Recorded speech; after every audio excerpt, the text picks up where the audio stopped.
should do, because he was one of the liars and frauds that started it, wasn't he? He destroyed a young child's life based on wanting to jump on the bandwagon of being woke and jump on the bandwagon of racist English boy, which wasn't the story. The British deep state and political establishment thought they had finally silenced Tommy Robinson. The corrupt and captured MSM hoped they were never going to have to mention his name again. If we keep locking this guy up, he's either going to give up, be destroyed mentally so that he no longer has a voice, or be killed by Muslim gangs behind bars. But on his release from HMP Woodhill yesterday, after 7 months in solitary at the behest of the authoritarian British government under slippery Starmer, all the usual figures must have realised they'd made a terrible mistake. Because Tommy has emerged from his torturous incarceration as Britain's #1 political prisoner with more first-hand insight and unrestrained energy than any politician in the country.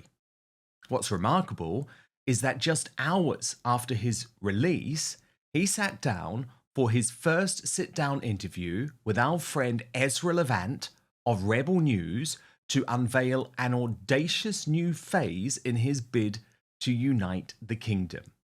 And his first target is the UK's dying and not to be trusted mainstream media, who have let us all down for years on a host of issues from Brexit to COVID to the Pakistani rape gang cover-up.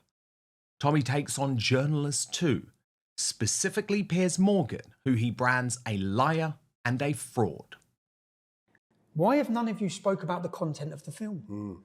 Okay, so none of you. So it's the most watched documentary in history. I think Piers Morgan mentioned it. I think he said he watched it. Did he? Well, he should do, because he was one of the liars and frauds that started it, wasn't he? He destroyed a young child's life based on wanting to jump on the bandwagon of being woke and jump on the bandwagon of racist English boy, which wasn't the story. I think Piers, I heard from someone, had accepted that Bailey was innocent in the film. Piers obviously has his issue with me. I'd respect anyone who accepts they were wrong. Yeah? When you watch that film, Piers was wrong. Piers' reporting was wrong. It destroyed a young child's life, and he should hold his hands up. That's what I think he should do.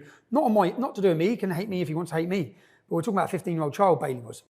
Now, while Tommy was behind bars, and when Elon Musk all of a sudden turned him into a national celebrity, an international celebrity actually, Piers seemed to change his tune a little bit and agreed to interview Tommy. Clearly Ezra Levant wants that to happen, although I would say Tommy has no intention of going easy on the MSM fixture.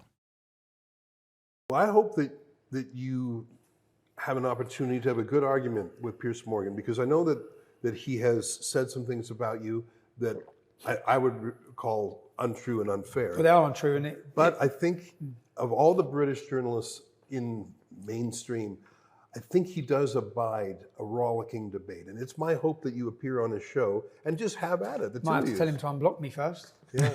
Anyhow, that's just my own. I think that would be an amazing debate. And I think you would more than hold your own. I think you have a command of the facts. Yeah, Ezra, I have truth on my side, so I'm not sitting there debating anything other than the truth. Yeah. So I've seen you debate. I've seen you. I remember when you were on Good Morning Britain. Now, Tommy actually gave the strongest argument I think I've heard about the complete collapse of the mainstream media, even if the MSM haven't realised it yet. There's a publisher who says we're not siding with the far-right, alt-right Tommy Robinson. Yeah, I don't think that those mainstream reporters matter anymore. I think they don't realise that. It's like the mainstream media are walking around, if I could give the analogy, that they're like someone with a terminal illness walking around. They're dying. Yeah? And it must hurt them that they're the old God and we're the new God. Yeah? And people don't turn to them for their news. They don't get 167 million views on their reports. They don't get however many views we're going to get on this, Ezra. Yeah? It's so true. It's so true. We are in a new world. I'm glad to be in that new world. But Tommy also opened up about his prison story, admitting he knew releasing Silenced in the way he did would see him locked up. I knew they'd throw me in prison. I know if I give them any opportunity, they'd throw me in prison. But what that documentary shown to everyone who's watched it is it showed the corruption of the judiciary along with the government working together in order to silence people through intimidation or through NDAs. What you see in the film is NDAs. Non-disclosure agreements. Non-disclosure agreements, they pay people just to keep them silent. So you never get the story out there because people are being paid not to tell the story. So But the thing I found really shocking, though, is that the narrative, which we've seen pumped out, that Tommy had requested to be in solitary for his own safety, well, it was simply never true. But when I got there, I said, I don't want to be in solitary confinement. They said, so you go out on the wing? I said, yeah, I'll go out on the wing. And I've got it in black. And I said, I would rather, the reason being, I would rather physically fight every day, than have you be able to mentally destroy me from and their silent effects. So, and this is just go on Google and say, it's sensory deprivation. It's what it does. And that's not me thinking. And they played mind games with you too. Let me give you a personal example. I visited you once, and this was very early in your term, and you seemed in fair enough spirits. But I wanted to come back several times to see if you were declining. In one case, they accepted my request for a visit, but then they later canceled it. And I responded with all sorts of, I said, I'll sign a non-disclosure agreement. I'll commit to a binding undertaking. Like, I just want to get in and see how you're doing, and I wanted to talk to you. And I think they were playing games, saying yes, then no. They blocked everyone, and they blocked them last minute the day before. And they let people fly here from America, and then they blocked them. So this was all happening at the same time. This is about 8 weeks in, because it was towards Christmas or over Christmas. Was there a change? Like, why did they suddenly become whimsical and capricious? Well, look, before Tommy actually goes on, because I'm involved in this one, let me step in to provide some background, because it actually involves my visit to HMP Woodhill in December last year. And you will remember that I wanted to get confirmation from Tommy for something that Lewis Brackpool, the independent journalist, had reported, because I thought it really mattered. And it was that Axel Rudakabana, the Southport terrorist, the murderer of those 3 young girls who had an Al-Qaeda manual in his bedroom, but who the authorities to this day still tell us was a Welsh Christian choir boy and not a practicing Muslim, was practicing as a Muslim behind bars at Belmarsh. And Tommy did confirm that to me. I believed it was in the public interest, so reported it, but then things changed for Tommy. Watch. Well, I believe it was after Dan Wootton's visit. Wootton visited me. He's a journalist. He's a journalist. And on that visit, I explained to him, when I was taken to Belmarsh Prison for the first week, I was held in the contingency suite, which is a solitary confinement block of 3 units. Yeah? So no one else is there. But the exercise yard for that is a little courtyard. And healthcare, which is the medical hospital wing, is above. Now, when I was taken there, I used to walk out and all the nurses would come to the window and they'd all say, we're with you. All the staff were great everywhere. When I visited you, the prison guards seemed friendly. The prison, I believe that there's not enough recognition for the job they do. I don't think people quite understand how bad it is in there. The attacks, the violent attacks, the getting shit thrown in their faces, piss thrown in their faces. There was, when that officer got stabbed in the head, there was 3 attacks that day. Just that day, two prisoners are dead in the last 4 months in Woodhill. That's in Woodhill. In one 7-day period, just remember, I'm not with the officers much. I'm getting trapped when I get walked across places, listening to their radios. One female officer had her nose broke. Another officer lost his teeth. Another officer was attacked with boiling water. That was in a 7-day period, just in Woodhill. The prisons are out of control. That's just in the walking, when I'm walking from A to B. That's just me listening, not on the radio. I mean, it's absolutely appalling. And actually, I think the carnage in Britain's prisons is worse than we can ever imagine. If you stab someone in jail, so there was recently a stabbing at Woodhill Prison. The officer got stabbed in the head. Oh my God. Did you see it on the news? Right. It's only been in the news because of the Salman Abedi's brother's attack. There's been some high-profile, terrorist attacks within the prison system against members of staff. And 2 weeks ago or 10 days ago, there was an attack on a prison officer. So when that boy stabbed the prison officer in the head, he gets put in the segregation unit. That's what the segregation unit's for. Now, to get them out, because the staff told me, they were bribing the prisoners. So because they're down segregation, they were saying, just forget whatever you've done, you can go back to the wing. So where they've gone down there as punishment for violently attacking people or any problems they've done in the jail, they were just all let out. And they're not allowed TVs down there. Yeah, they're giving them all TVs. They're getting them to move over to the other side of segregation, giving them TVs. So I was on my own there. So this was to clear out a wing for you. Clear out a they wing were for letting me. these terrorists who were violent.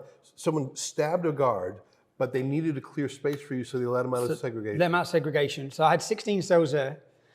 And then for the first 5 weeks, I just stayed there, 23.5-hour lockup. I got taken out on the exercise yard on my own for 30 minutes.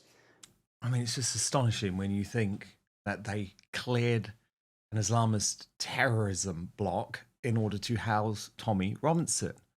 So why? Why? Well, Tommy knows. He knows the target on his back gets bigger by the month, especially given the more support he gets from major figures like Steve Bannon, Jordan Peterson, and of course, Elon Musk. But first, some struggle to fall asleep, others to stay asleep, and many wake in the night with racing thoughts. I have to be honest, I do. Do you? Oh, it's annoying if you're tossing and turning for hours. I found out, though, that saffron is more than just a spice. It's shown in multiple human studies to help you fall asleep faster, stay asleep longer, and wake up refreshed without next day grogginess. It works by boosting natural melatonin without dependency on morning fog, calming the nervous system, helping your mind unwind, improving mood and stress resilience so you wake up feeling better. Now, the reason why most saffron supplements don't work is because they contain cheap, unstandardized saffron cut with fillers or low potency extracts delivering weak, inconsistent doses. So this led me to Evening Being by Verso, a melatonin-free drink mix perfected over 3 years with a clinically studied trademark saffron, standardized and concentrated to only the active ingredients proven to enhance sleep, mood, and relaxation. It's the most researched bioavailable saffron extract available. It's paired with other clinically studied patented ingredients to promote relaxation and deep uninterrupted sleep. Now, I can tell you after taking Evening Bean, I fall asleep faster. I stay asleep all night. So click in the link in the show description or head on over to evening.ver.so/outspoken and use the coupon code outspoken at checkout to save 15% on your first order. Try Evening Bean tonight. Wake up feeling refreshed tomorrow. Let me repeat the address. That's evening, the word evening.ver.so/outspoken. Use the coupon code outspoken at checkout to save 15%. But now, back to the show. I knew that it would give them the opportunity to mess with everything and play games with everything. But the British public need to know, because they're getting spoon-fed stories and narratives and agendas by the government and by the state, and they need to know the truth. It's like the grooming scandal, which is why I believe there's such a target on my back. They managed for decades to suppress it and silence it. They managed successfully to hide it. The police knew it was happening for decades. The government knew it was happening for decades. This is the organized rape. The media, all the media knew. None of them reported it. They all knew. All of them knew. So the last thing they want is citizen journalism. And I always say the mainstream media are the cancer and citizen journalism is the cure. We're uncontrollable. I learned this from you, Ezra. I learned this from you, to tell the other side of the story that the public aren't getting. So with this story, they spoon-fed the entire population a narrative and an agenda-driven story about open border immigration and not hiding the realities and the problems that come with that. And they lied. Well, they lie every day. And I just love that. The mainstream media is the cancer, but the independent media is the cure. So, of course, the explosion, when Elon Musk brought the issue, specifically Tommy's film Silence, to the attention of the world, made this incarceration worthwhile. So at that moment in January, first week in January, I thought, fucking yes. Like, the whole world's talking about the torture and rape of British children, which has happened in every single town and city across our country. The whole world's talking about it. That's something we've been batting. I started my activism 16 years ago, and since the moment I started, I faced relentless attack and persecution from the state to imprison, lock up, defame, slander, destroy, to make me toxic, to essentially destroy me. And they would have had the last word. And I mean, we're talking a lot about Elon Musk, but were it not for X, or Twitter as it used to be called, you would not have a chance to rebut, to rejoin, to not just I wouldn't. So many people would be deplatformed. Everyone who was gone, everyone who was deplatformed. And do you know what? Elon Musk comes back and he believes in free speech. So he buys a platform for free speech. Our opposition, who hate us, they're all still on there. Yeah. He hasn't censored them. It's great. Right. That's the way it should be. But previous to that, everyone who challenged the globalist narrative or the globalist agenda, everyone, whether that be vaccines, whether it be transgenderism, whether it be any of these issues, they were blacklisted and they were deleted and they were cancelled. They were demonetised and they were got rid of. Yeah. And that was across unpersoned across all social platforms. And it's not just that it silenced you. There's something about a powerful, wealthy industrialist, the most famous man, our Thomas Edison, bringing you back to life politically that defeats the alienation and the marginalization. Like there's a social pain that comes with being pushed into silence. But when the biggest guy around says, no, he's okay, it's sort of a signal to the other mean girls that they can't bully. But look what they've done to him now. I was sat there worrying about him, if I'm honest. I was sitting there worrying about him. Yeah. I was sitting there thinking, geez, they're coming for him. Yeah. Wow, when I was watching what's happening in the United States. And they are coming for him. Tommy also used the brilliant interview, and I have to big Ezra Levant up, such a great man, of Rebel News. And he used that interview to intervene in the case of Britain's other most famous political prisoner, Lucy Connolly, while suggesting that Peter Lynch was murdered by the state. Lucy Connolly is not a criminal, in my eyes, in the whole country's eyes, I reckon. She's a mother. She was angry, as were many in this country, angry and betrayed. As migrants coming off boats, £15 billion is being spent. Working class families can't feed their families, old age pensioners can't heat their homes, and hotels are being flooded and filled with migrant men, many of whom are sexual offenders, gone on to rape, gone on to commit terrorism. So when that attack happens, I wasn't aware at the time, but Lucy Connolly lost her own child, I believe. So she's lost her own, and it triggered things for her. It did. And everyone, what social media is, it's like shouting. And then she shouted, yeah? And then she realised it was wrong, and she deleted it. Now, even if the state and the government, because it was all political, because they got the courts within 48 hours to imprison all these people. Yeah, I've never seen that before. It's never happened, man. Never seen that for actual crimes.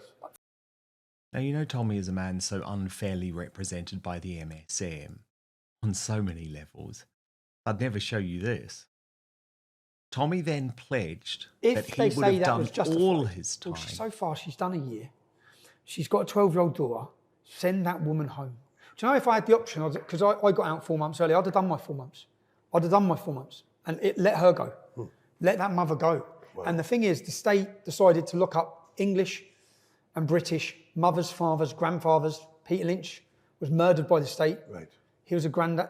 They weren't criminals. These people were just, and their anger was justified. Yeah. They're so angry, and the country is so fed up. And they were lied to. They were lied to about the nature of the stabbings. They were lied to. They were lied to, and the government. I believe it's come out since I was in here. Remember, Keir Starmer stood on the news everywhere saying it was the far right, and it was the far right, and it was the far right. And it's come out now that there was no far right. Yeah. There was no far right. Keir Starmer lied, and the ordinary lions of Britain are about to roar. Now, for reaction and analysis, Father Calvin Robinson.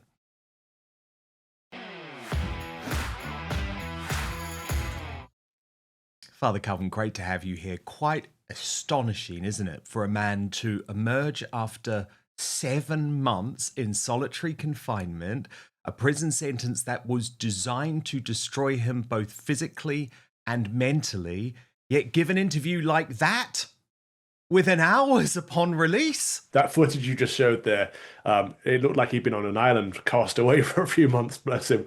But it was good to see he was wearing the cross as soon as he came out of prison, maybe a sign of his conversion in prison. We know that a number of priests have been visiting him regularly. And the first thing he did was go to the barbers, get that short back in size, which he said he's had since year 8, and then sat down with our mutual friend Ezra Levant to just dish the dirt and share his side. I think that must have been like a therapy for him, really, after being pretty much isolated for the last few months, not being able to give his perspective on anything. whilst the mainstream media are out there saying this, that, and the other about him every chance they get to just smear him, discredit him, and drag his name through the mud, it must have been nice for Tommy to get the opportunity to have a voice for once in a long, long while. And so God bless him for, I thought he'd probably take some time out and downtime. I thought he'd be majorly scarred by this. Maybe he is scarred, but to come out fighting, that's the spirit that we know and love about Tommy Robinson, isn't it? Oh, big time. What did you make of his comments about Piers Morgan? Because it's very clear, and I understand why Ezra is doing this. He thinks a new showdown between Piers Morgan and Tommy Robinson is important to the narrative. But do you agree? Is it? Should Not at Tommy all. really put himself forward for that? No, why should he? Piers Morgan is yesterday's man. He's relevant. Firstly, no one watches his content anymore, including the people at his own station.